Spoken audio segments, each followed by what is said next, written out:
Welcome to Impact Farming, where we introduce you to the people and ideas that will have a massive impact on your farming operation. Brought to you by Farm Marketer. Sit down, start the engine, and let's roll with today's show.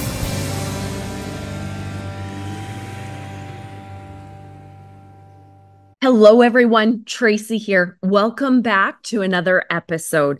I am so thankful to have you joining me for another fantastic conversation. But before we dive right in, a quick word from this week's sponsor. The season's just about to get underway. What have you been up to? Not sitting around. Off-season's busy. Got a couple rookies to train up, some new systems to learn. But we'll be ready. And what canola are you growing this year? We chose BY7204LL, Brett Young's new Liberty Link canola hybrid. Our neighbor grew 7204 last year, said it's high yielding, it's got good standability, pod shatter tolerance, and strong defense against club root. It's a game changer. Hello, everybody, and welcome back to another episode of the Impact Farming Show. Today we have the always amazing returning Michael Langemeier. How are you? Very good.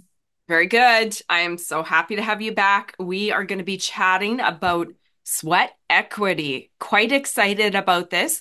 We are doing a deep dive on transition planning here, Michael. Just so you know, we did one a while ago, and we've actually chatted about this before, but we're revisiting this subject, you and I, and I'm excited for it as we dive deep into this topic of transition planning.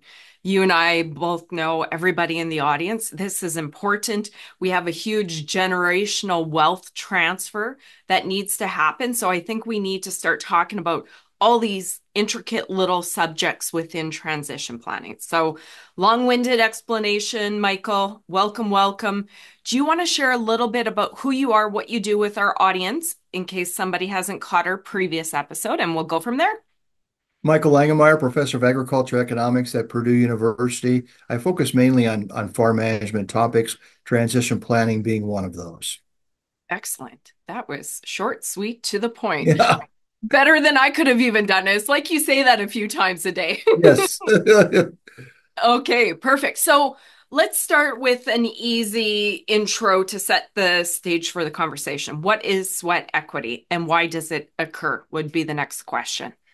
Yes, sweat equity is something we typically talk about in family businesses. It doesn't necessarily have to be exclusively farms.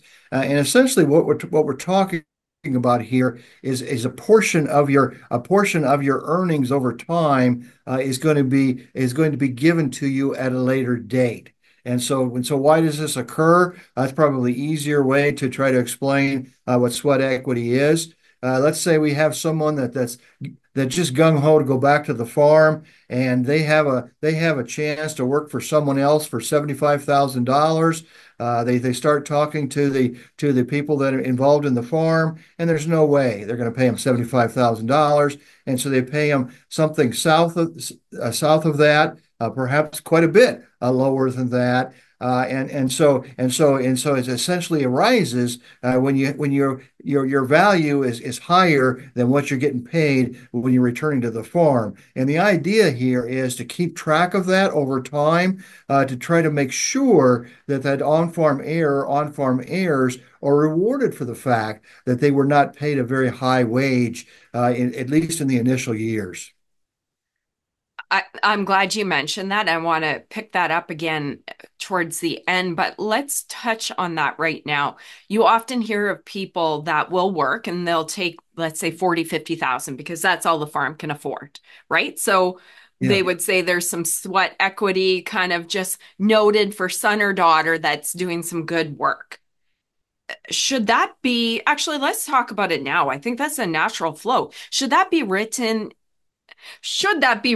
in a document? And how do we keep track of this? Share your thoughts on that. I don't know if it necessarily has to be written down, though that would certainly be nice. but at least needs to be communicated rather than a vague statement saying, "Well, this will all be yours someday, so don't worry about the fact that you might not be getting paid very much initially, or maybe your entire length of your career, you're not paid very much because the farm is just not large enough to generate a lot of earnings, and so at least needs to be discussed." And we'll talk more about handling this with on-farm and off-farm heirs here in a little bit. But that's why it needs to be discussed. Is the on-farm heir really needs to know what they're getting into and what to expect, not only today but down the road, given the fact that they weren't paid a very high wage at least initially when they joined the firm. Okay, I like it. I think we already covered this, the connection between profitability, bringing a farm member on, and sweat equity. Do you have anything else that you want to Yeah, add to that? I think I should always mention here when we're talking about this topic or any topic related to something coming back to the farm, we need to do a calculation to see if the farm is large enough to bring somebody on. I mean, it's one thing to bring somebody on and pay them a low salary because you can't necessarily afford to pay them their true opportunity cost. But you still need to determine whether this farm in 5 years, 10 years, or even today really has is going to have enough profitability to have more than one family member working for the farm. And so that conversation also needs to occur probably at the same time you're talking about sweat equity. Well, and I guess that makes sense, right? It's like, okay, maybe this makes sense right now. You get paid this wage, but the intent will be to grab the quarter next to us when it comes up for sale. We're thinking, or you start building your tiny little herd here of your own cows to help you Yes. supplement, right? That kind of Yes, thing. yeah, precisely. I mean, when you join a firm, it may be just borderline big enough to support two people Yeah. up front, even with a relatively low salary for both people. But you need to think about how am I going to handle this as we grow? Is the younger person going to be able to have some ground on their own, or some cattle or swine or dairy on their own to help increase their income, or how are we going to handle this farm growth that we're probably going to need in order to support more than one family. Perfect. I want to go a little deeper on that, Michael, because I'm finding from experience being young and not necessarily understanding business and income and expenses and profit and seeing family. And here's where I'm going. Often, the farm founder may avoid the conversation of transition planning, right? Because, or the son coming back, whatever the case, son, daughter coming back. And because there might not be enough profitability on the farm, they might avoid the subject because that's uncomfortable, right? Do you And want there's to a couple tell? things going on there.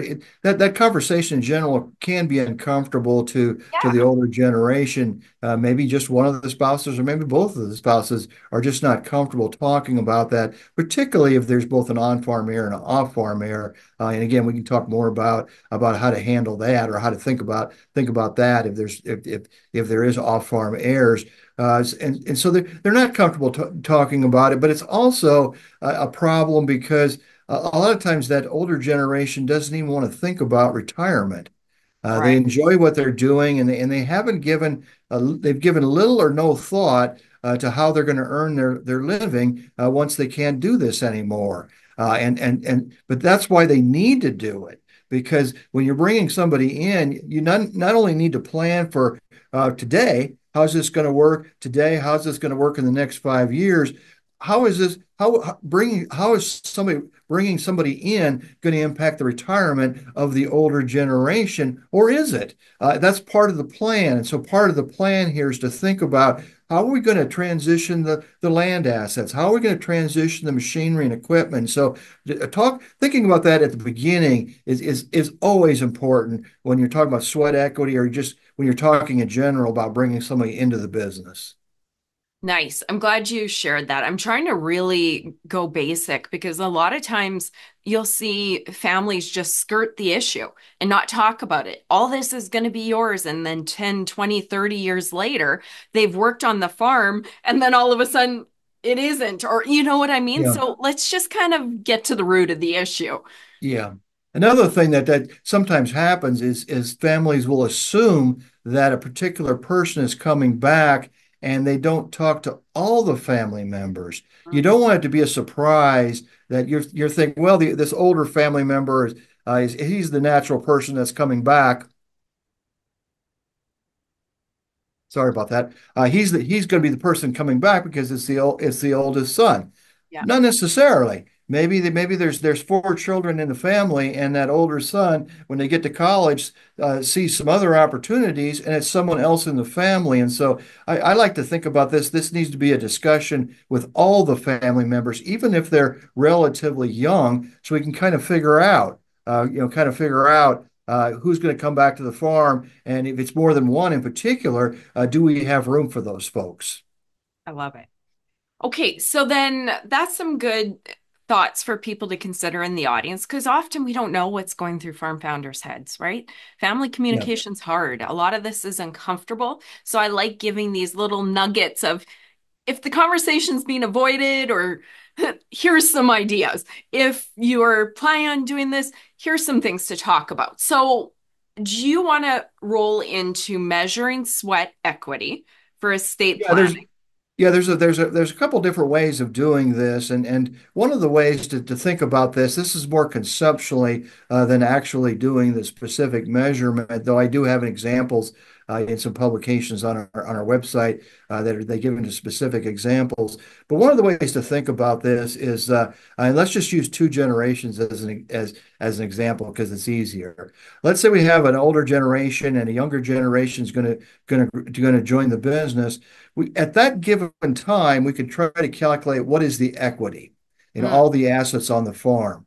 And that initial equity, that might be something you want to divide between all the family members because maybe all the family members contributed to that initial equity before the person joined the operation.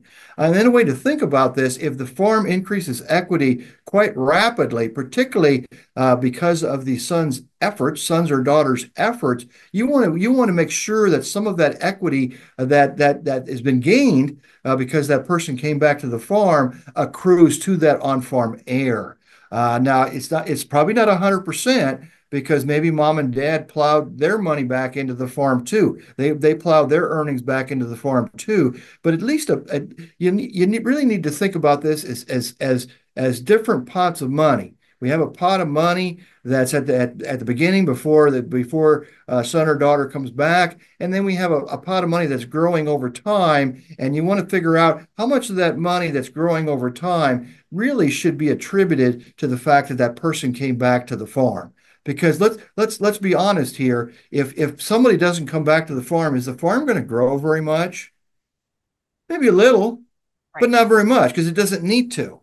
right. It doesn't need to, and we don't have enough labor a lot of times to because sometimes we're not comfortable with hiring a lot of employees, and so we don't have enough labor to expand the business. But there just isn't the impetus or the desire to grow as rapidly if nobody's coming back. And so if someone's coming back, you're probably going to grow a little more rapidly, and you just want to make sure that that on-farm heir gets credit for that increase in equity that's occurred because they've come back. That makes sense. If son or daughter comes back, they decide to buy more cows, which needs more labor and more Yeah. energy. You buy more cows, and all of a sudden, maybe the farm buys more land. Well, that's a huge jump in equity, and that is attributed to that son daughter coming and Yeah. putting the labor, right? A few What things. sometimes when people think about this, and I've talked to quite a few families that this is kind of the way they're brainstorming this.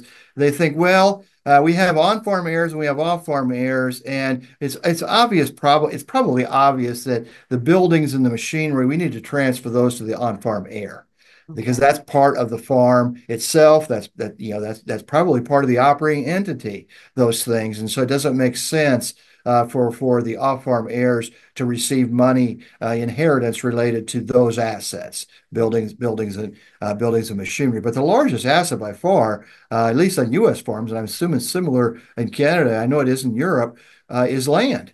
And so they think, well, we'll divide the land equally. And I always say you can do whatever you want in terms of dividing those assets. But I go back to my earlier example. Is that really the right way to do it? If that on-farm, because that on-farm heir was worked on the farm and was putting in all this effort, don't you think some of that land that was bought after that person came back, don't you think it doesn't make sense for that maybe that on-farm heir to get a little bit more of the land Right. than the off-farm heirs? And so they can, this fair versus equal. Families can do that however they want. It's up to the older generation to figure out how they want to handle their inheritance. It's their decision. But I just kind of give them food for thought. You wouldn't want to necessarily even divide the land equally because of this sweat equity issue. Okay. That is a good commentary. I think this is what holds a lot of people up on transition planning, the fair and equal. And these are the types of things they need to hear. So that is great. Anything else you want to add? And that's a very uncomfortable conversation. You talk about uncomfortable conversation. Yeah. The transition planning itself is uncomfortable. But when you start talking about differences in inheritance among the on-farm heir and the off-farm heir, that can be an uncomfortable conversation. But I think that needs to occur when the on-farm heir comes back, not 20, 30 years down the road.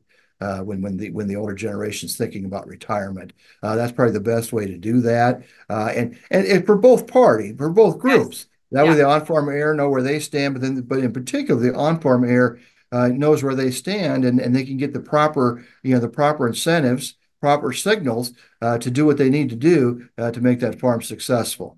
Even in my lifetime, but particularly in my grandfather's lifetime, and even my father's lifetime to some extent, we used to have, and I think we've talked about this before. It used to be where on-farm heir would have to buy out the off-farm heirs, and in today's world, that doesn't make a lot of sense.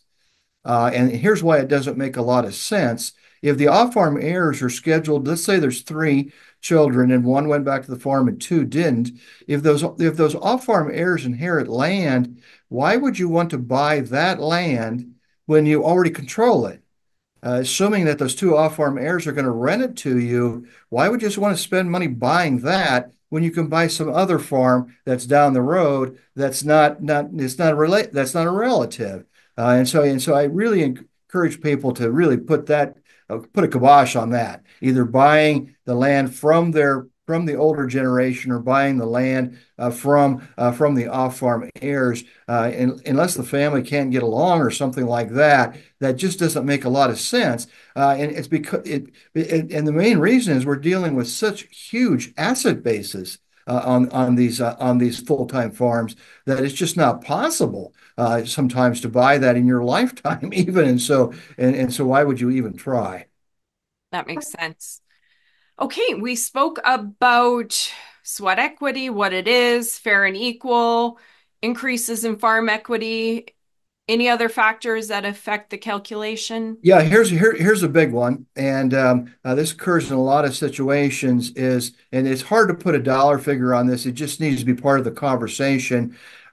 Is usually when you have a farm situation. Let's go back to three children again, one on-farm heir and two off-farm heir. A lot of times, those two off-farm heir don't live anywhere close to the home farm. They maybe went to college or they've taken a job that's a long ways away from there. And my point I'm getting to here is probably that on-farm heir has had to do a lot more for the parents, taking them to doctors and all kinds like that. That needs to be recognized. That needs to be recognized that they were there to do that. And again, you don't necessarily need to put a figure on it, but it's important to your thinking about fair versus equal. A fair versus equal, fair doesn't mean you give everybody the same because you got all these other factors. The growth of the farm, the fact that this on-farm heir took care of the parents, and they were able to stay on the farm a lot longer than they would otherwise. And these kinds of things, I think, are all very important part of that conversation. Okay. I think we covered a wide basis here. Do you have any other thoughts, final words of wisdom, stuff you want to I, share?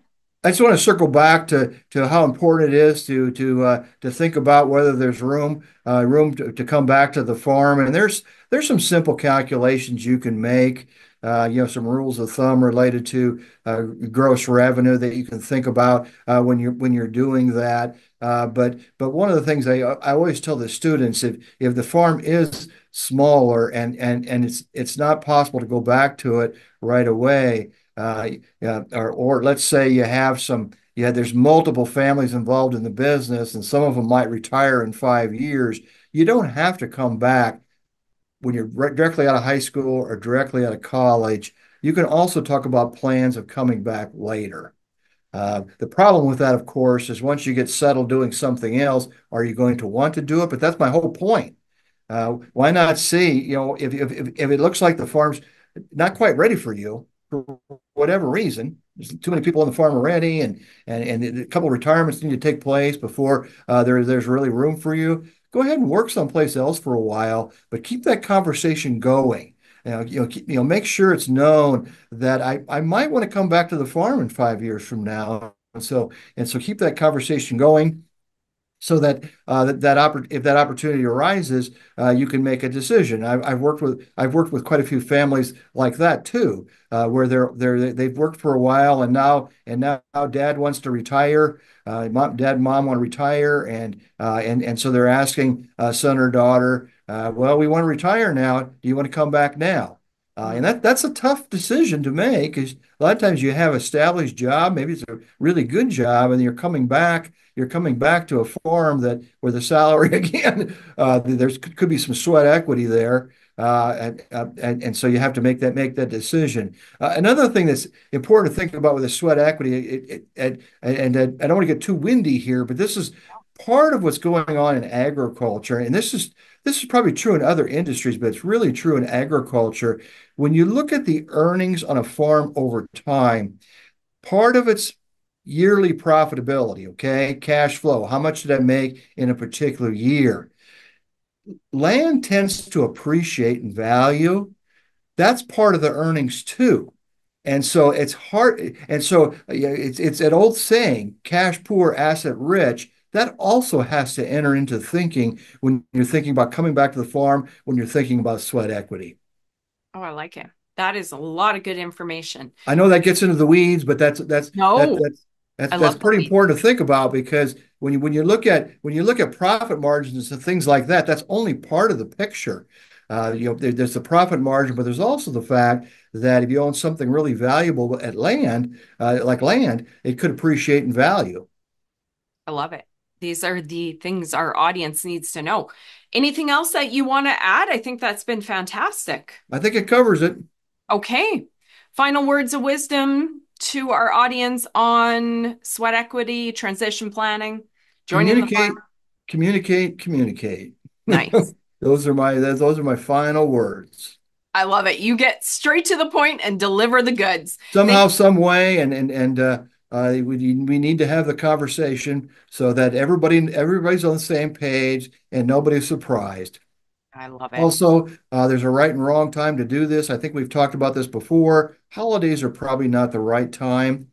And so have these conversations, but kind of pick when you want to have these conversations, or drop hints. Drop hints with your siblings, with the parents, and say, I'm thinking about doing this. And so you can kind of get used to the idea. Yeah, so it's not just cold. And in the same way, if someone's in college or something, and they thought they were coming back to the farm, and now they think they might not be, communicate. Tell them that, said, well, I've kind of changing my mind here. I really like marketing, for example. I really want to work for a marketing company, hedging grain or something like that. Tell people that, and so everybody knows, everybody's on the same page, and everybody knows, where the farm is heading. Yeah, I like that. Thank you, Michael. You are always a fountain of wisdom. I appreciate you joining us. Thank you in the audience. If you enjoyed this as much as I did, like it, share it, get it out there so other farmers can hear this great information. Thanks, guys. Bye-bye. Thank you. You've been listening to Impact Farming. For more great episodes and articles designed to help you manage and grow your farming operation, head on over to farmmarketer.com. Don't forget to sign up while you're there. We will see you on the next episode.